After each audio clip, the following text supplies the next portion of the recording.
లక్ష్యమును జీవమును ఆధారము నీ వాక్యము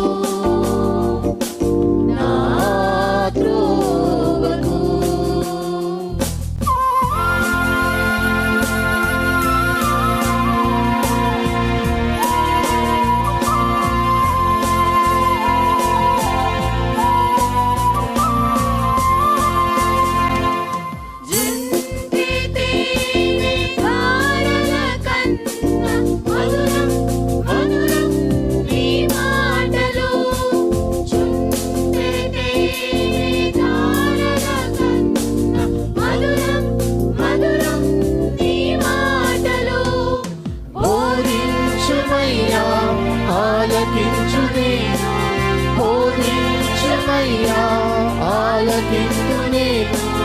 అనుసరింతునయ్యా ఆత్మశక్తితో, అనుసరింతునయ్యా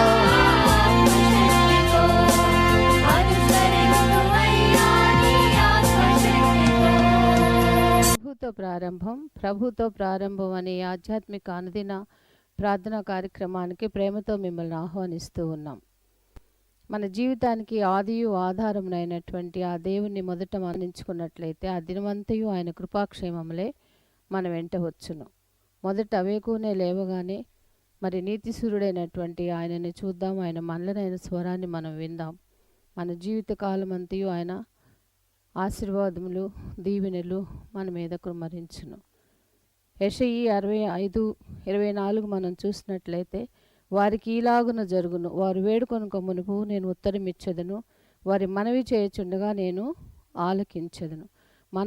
మనవి చేయుచుండగానే ఆయన మన మనవిని ఆలకిస్తున్నాడు. కాబట్టి మరి ప్రతి దినము కూడా ఈ యొక్క అనుదిన ఆధ్యాత్మిక కార్యక్రమంలో మనం పాల్గొన్నట్లయితే మన జీవిత కాలం అంతయు కూడా ఆయన మేలులను మనం పొందుకోగలం, ఆ నిత్యరాజ్యంలో వారసులుగా మనము జీవించగలం. రండి, ప్రభుతో ప్రారంభం కార్యక్రమంలో పాల్గొనండి, ఆత్మీయ మేలులు పొందండి. దేవుడు మిమ్మల్ని దీవించండి. చేతులెత్తి వందనములు చేతు నిపుడే యేసు నీకు, చేతులెత్తి వందనములు చేతు నిపుడే యేసు నీకు. రాత్రి పగలందు మమ్ము, రాత్రి పగలందు మమ్ము ప్రీతితో కాపాడు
క్రీస్తునందు ప్రియమైన దేవుని సంగమా, మరొక నూతన దినమును దేవుడు మనకు అనుగ్రహించాడు. ప్రభుతో ప్రారంభం, అనుదిన ధ్యానం, ఆత్మకు క్షేమం.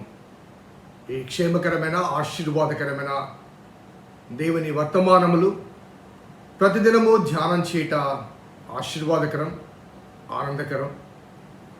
దేవుడు మనకు అనుగ్రహించిన ఒక అద్భుతమైన అవకాశం.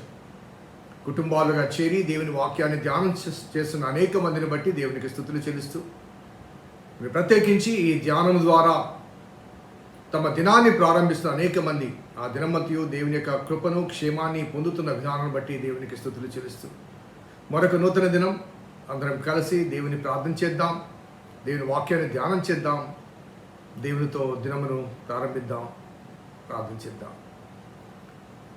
కృపగల దేవా, దేవుని తండ్రి, మీ పాదములకు స్తోత్రము చెల్లిస్తున్నాం నాయన. మీ ఉచితమైన దయా సంకల్పాన్ని బట్టి మమ్మల్ని ప్రేమించి మరొక నూతన దినమును మీరు మాకు అనుగ్రహించారు. ప్రభా, స్తుతులు చెల్లిస్తూ, నీ వాక్యం ద్వారా ప్రభా మేము హెచ్చరికలు చేయబడుతుండగా ఆ వాక్యానుసారమైన జీవితం మేము జీవించుటకు మీ కృప దయచేయమని విజ్ఞాపన చేస్తూ, మీ సహాయము, మీ సన్నిధి ప్రసన్నత మా మీద ప్రసరింపచేయమని వేడుకుంటూ, మా రక్షకుడైన యేసు నామమున అడిగి వేడుకొంచున్నాం తండ్రి, ఆమేన్. 3వ అధ్యాయము 1వ వచనాన్ని ఒకసారి చూసుకుంటే, యెహోవా నన్ను బాధించువారు ఎంతో విస్తరించి ఉన్నారు, నా మీదికి లేచువారు అనేకులు, దేవుని వలన అతనికి రక్షణ ఏమీ దొరకదని నన్ను గూర్చి చెప్పువారు అనేకులు. దావీదు జీవితాన్ని ఒకసారి మనం పరిశీలన చేసుకుంటే, మరి దావీదు యొక్క ప్రమేయం లేకుండానే దావీదు దేవుని చేత ఎన్నిక చేయబడతాడు. అసలు తండ్రి కూడా ఆ ఆలోచన కలిగి ఉండడు. కాబట్టి సమూయేలు ఇంటికి వస్తున్నప్పుడు పశువులు కాయటకు దావీదును పంపించి వేస్తాడు.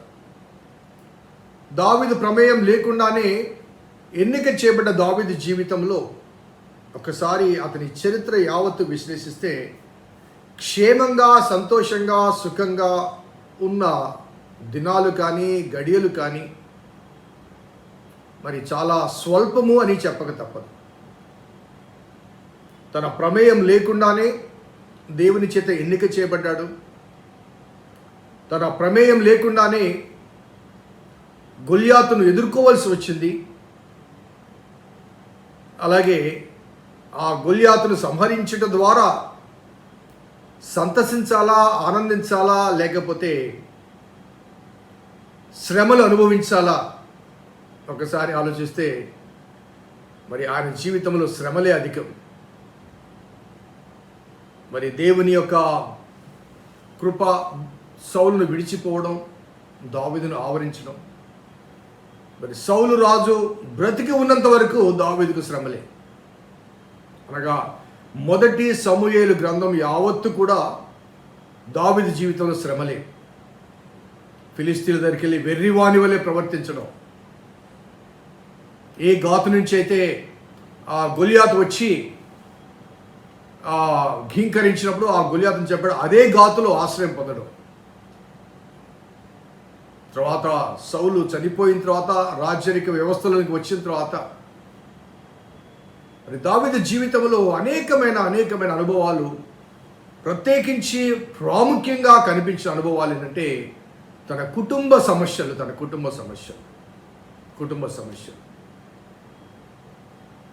మరి గతం దావీదు అనుభవాలు ఒక్కసారి మనం జ్ఞాపకం చేసుకున్నట్లయితే, మరి 2వ సమూయేలు గ్రంథం 13వ అధ్యాయంలో ఒకసారి మనం చూద్దాం. 2 Samuel 13th chapter. అనగా దావీదు బెత్షెబా విషయంలో ఆయన మరి పాపము చేసినప్పుడు దేవుడు మరి ఆ దావీదును హెచ్చరించినప్పుడు, మరి శ్రమను అనుమతించినప్పుడు 12వ అధ్యాయంలో మనకు తెలుసు, 16 నుంచి బెత్షెబా ద్వారా కుమారుని దేవుడు మొత్తుతాడు. కుమారుడు అనగా బిడ్డ చనిపోతాడు. అలాగే 13వ అధ్యాయంలో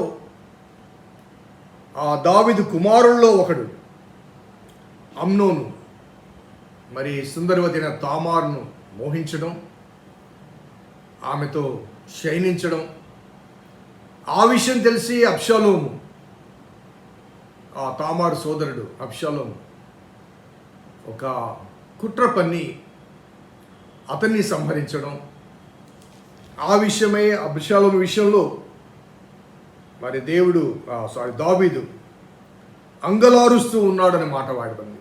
13వ అధ్యాయము 27వ వచనం చూడండి. అయితే అబ్షాలోము పారిపోయిన అమీహూదు కుమారుడు తల్మయ్యను గెషూరు రాజుతో చేరను. దావీదు అనుదినము తన కుమారుని కొరకు అంగలారుస్తూ ఉండెను.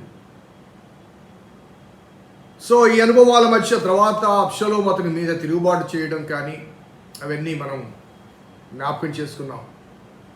ఆ తిరుగుబాటు నేపథ్యంలో మరి అబ్షాలోము కుట్ర పన్ని అహీతోపేలు ఆ ఆలోచన మేరకు దావీదు యొక్క ఉపపత్నులను కూడడం, దావీదు మీదకి యుద్ధానికి వెళ్దాం, ఆ యుద్ధ విషయం తెలిసిన తర్వాత దావీదు పారిపోవడం, ఆ తర్వాత కాలంలో అబ్షాలోము సంహరించబడతాడు.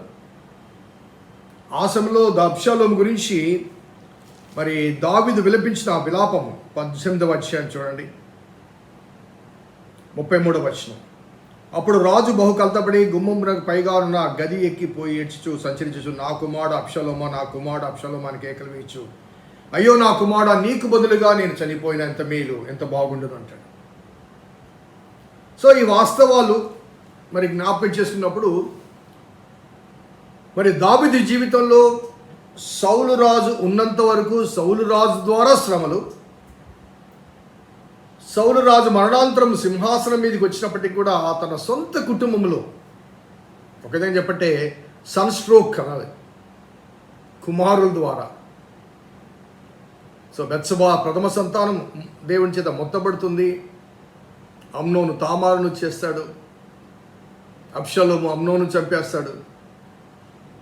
ఆ తర్వాత సొలొమోను కాలంలో అదోనియా తిరుగుబాటు చేస్తాడు. ఈ రీతిగా సొంత కుటుంబంలోనే తిరుగుబాట్లు, సంతోషం లేదు, సుఖం లేదు, క్షేమం లేదు. అందుకే నన్ను బాధించువారు అనేకులు అంటాడు అక్కడ. నన్ను బాధించువారు అనేకులు, ఒకరిని కాదు. సౌలు రాజు మొదలుకొని తన కుటుంబంలో ఈ శ్రమ అనుభవాలన్నీ కూడా, అనగా దావీదు సింహాసనాసీనుడైన తర్వాత బిడ్డల ద్వారా కలిగిన ఈ శ్రమలన్నీ కూడా ఎప్పుడు కలిగినాయి అంటే దావీదు జీవితంలో ఆయన బెత్షెబా విషయంలో పాపం చేసినాడు. నేను దావీదు శ్రమలను రెండుగా విశ్లేషించాలనుకుంటున్నాను. ఒకటి, దావీదు సౌలు ద్వారా పొందిన శ్రమలన్నీ కూడా దావీదును దేవుడు సిద్ధపరచడానికి ఏర్పాటు చేయబడిన అనుమతించిన శ్రమలు. ఒక వస్తువు తయారు కావాలి, ఒక బంగారు వస్తువు తయారు కావాలంటే కంసాల దగ్గర అది కాల్చబడాలి, దాంట్లోంచి మలినమంతా తొలగించబడాలి, ఆ తర్వాత శుద్ధి దెబ్బలు అనేకమైన అనుకున్న రూపం వచ్చేందుకు కొట్టబడాలి.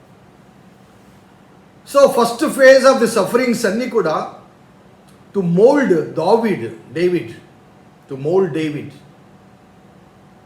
ఎందుకంటే సౌలును రాజుగా నియమించినప్పుడు శ్రమలు లేకుండా సింహాసనాసీనుడయ్యాడు కాబట్టి గర్వించాడు. మరి దావీదు జీవితంలో దేవుడు శ్రమలు అనుమతించాడంటే కారణం ఏంటంటే ఆ రాజసింహాసనం మీద రాకముందు అతడు సౌలు చేత తరమబడుచు ప్రజల మధ్య సంచరిస్తూ ప్రజల యొక్క బాగోగులు చూసుకుంటూ అప్రెస్డ్ పీపుల్ యొక్క బాధలు సాధక బాధకాలు చూస్తూ శత్రుల మధ్యకి వెళ్ళి వారి యొక్క బలబలాలు చూస్తూ ఒక తర్బీతు లాంటిది, ఒక test of faith, a test of preparation అని చెప్పవచ్చు. మరి సింహాసనాసీనుడైన తర్వాత కలిగిన ఆ శ్రమలు దేవుడు అనుమతించినవి కాదు, అవి దావీదు తాను చేసిన పాప ఫలితంగా దేవుడు తప్పనిసరి పరిస్థితుల్లో దావీదుని శిక్షించినవి. ఇంకా ఒక మాట చెప్పాలంటే మొదటి భాగం సౌలు ద్వారా కలిగిన శ్రమలు దావీదు యొక్క క్రమశిక్షణకు సూచన అయితే, బెత్షెబా తర్వాత కలిగిన శ్రమలన్నీ కూడా దావీదు యొక్క శిక్ష, దావీదుకు కలిగిన శిక్ష. అవి క్రమశిక్షణ కొరకు, ఇవి శిక్షణ కొరకు, అనగా శిక్షించబడట కొరకు. సో దావీదుని దేవుడు స్పేర్ చేయలేదండి. ఆ 12వ అధ్యాయంలో నాతాన్ ద్వారా చెప్పబడ్డ ఆ మాటలు అవన్నీ కూడా నెరవేర్చబడతాయి దావీదు జీవితంలో. అందుకనే నన్ను బాధించువారు అనేకులు అంటూ ఆయన విలపించిన ఆ విలాపం మనకు చాలా స్పష్టంగా కనబడుతుంది. కేవలము ఆ ఇంటి వారి ద్వారానే బాధలు ఉన్నాయా అంటే, సౌలు మరణాంతరం సౌలు ఇంటి వారి ద్వారా కూడా కొన్ని అవమానాలు, నిందలు వచ్చాయి. ఒకసారి 16వ అధ్యాయం చూద్దాం. 2 శామ్యూయల్ 16th chapter.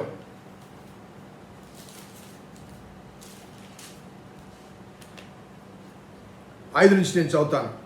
దావీదు రాజైన దావీదు బహూరీము దాపునకు వచ్చినప్పుడు సౌలు కుటుంబకుడు గెరా కుమారుడైన షిమి అతడు అతని నుంచి బయలుదేరి వచ్చు, అతని వెంట నడుచు దావీదుని శపించుచు 7వ వచనం, ఈ షిమి నరహంతకుడా, దుర్మార్గుడా, చీపో నీ వేలని నీవు వెళ్ళగొట్టిన సౌలు ఇంటి వారి హత్యను యెహోవా నీ మీదకి రప్పించి, యెహోవా నీ కుమారుడైన అబ్షలోము చేతికి రాజ్యమును అప్పగించి ఉన్నాడు.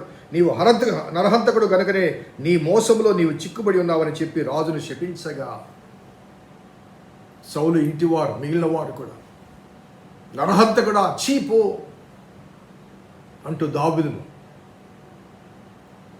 నువ్వు సౌలును చంపినందుకు నీ కుమారుడైన అబ్షలోము నీ మీద తిరుగుబాటు చేశాడు, ఇది దేవుడు పంపించిన శిక్ష అని భావించినప్పుడు ఆ సెరూయా కుమారుడు అభిషేక్ అతన్ని సంహరించాలి, లేకపోతే అతను చంపేయాలి, అతని దండించాలని కొడితే అప్పుడు దావీదు అనే మాటలు ఒకసారి చూడండి.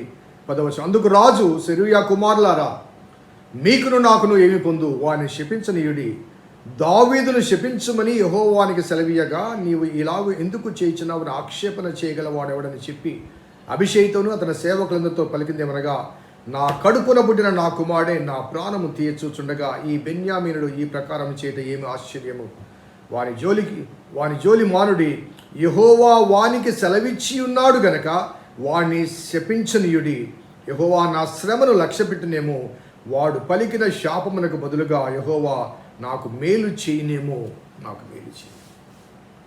Let him curse because God permitted ఈ హ్యూమిలియేషన్ కానీ, ఈ సఫరింగ్ కానీ నేను చేసిన అపరాధానికి దేవుడు అనుమతించినవి కాబట్టి అతను శపిస్తున్నాడు కాబట్టి శపించనివ్వండి. ఒకవేళ అతని శాపాలు దేవుడు నాకు దీవెనగా మారుస్తాడేమో. David accepting. సో ఆ యాక్సెప్టెన్స్లో దావీదు పలుకుతున్న ఆ పలుకు, ప్రభువా నన్ను బాధించువారు ఎంతో విస్తరించి ఉన్నారు, నా మీదకి లేచువారు అనేకులు, నా మీదకి లేచువారు అనేకులు.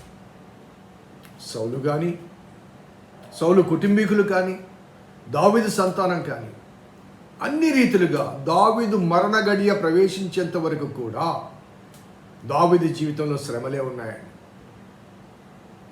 ఇందాక చెప్పాను కదా, సొలొమోను రాజుగా ప్రకటించిన తర్వాత కూడా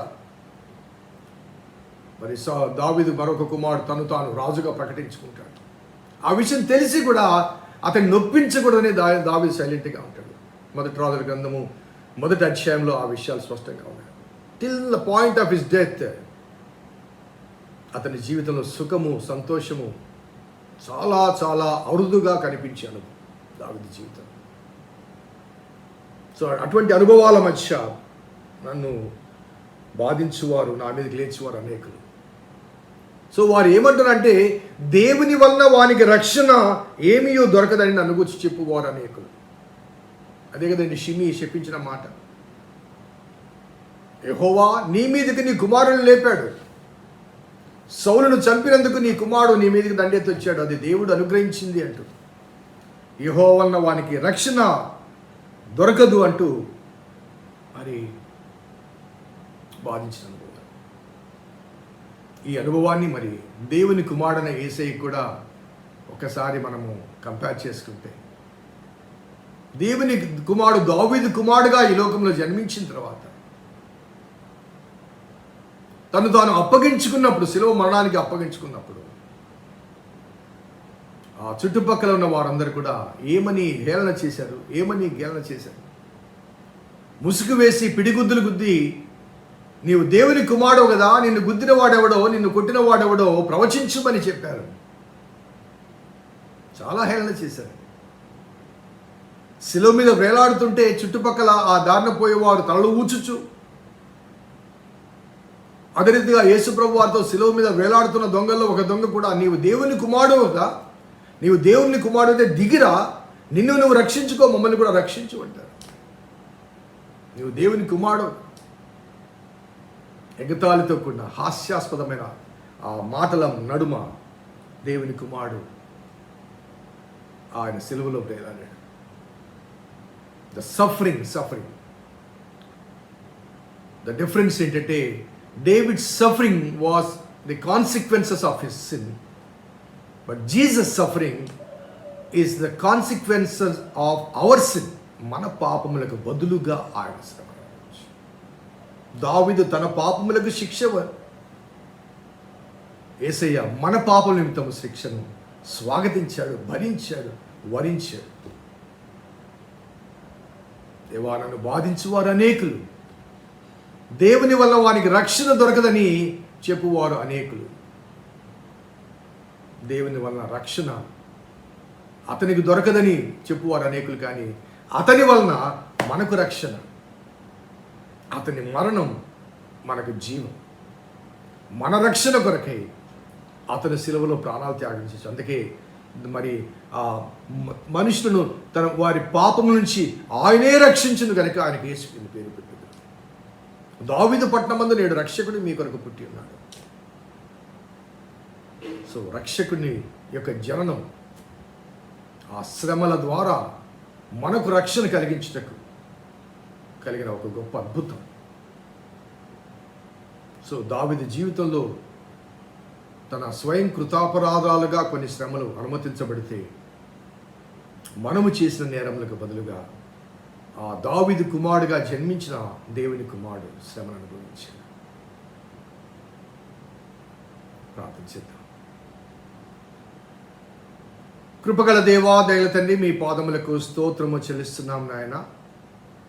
నీ ఉచితమైన దయా సంకల్పాన్ని బట్టి మమ్మల్ని ప్రేమించి మీరు మాకు అనుగ్రహిస్తున్న ఈ దీవెనకరమైన ప్రోత్సాహకాలు బట్టి స్తుతులు చెల్లిస్తూ, ఈ సూచనలు, హెచ్చరికలు మా ఆధ్యాత్మిక జీవితానికి అవసరం ప్రభు. మా వ్యక్తిగత జీవిత అనుభవాల్లో కొన్ని శ్రమలు మమ్మల్ని సరిచేయడానికి మీరు అనుమతించినవి, కొన్ని శ్రమలు మా పాప ఫలితంగా మేము స్వాగతించినవి. దావీదు అన్నిటినీ భరించి నీ చేత హృదయానుసారిని పిలువబడ్డాడు. మేము కూడా ప్రభా ఆ రీతిగా తండ్రి శ్రమను సహించి, శ్రమను వరించి నీలో నీ చేత శుద్ధీకరించబట్టకు మీ సహాయం తెచ్చింది. మా రక్షకుడైన యేసు నామమున అడిగి వేడుకొంచున్నాం తండ్రి, ఆమేన్. తండ్రి, కుమార, పరిశుద్ధాత్మ త్రియేక దేవుని దీవెన ఈ వాక్యం విన్న బిడ్డలకు, వాక్యాభిలాషులకు సదా తోడైనది గాక. ఆమేన్. God bless you. దేవుడు దీవించుగాక.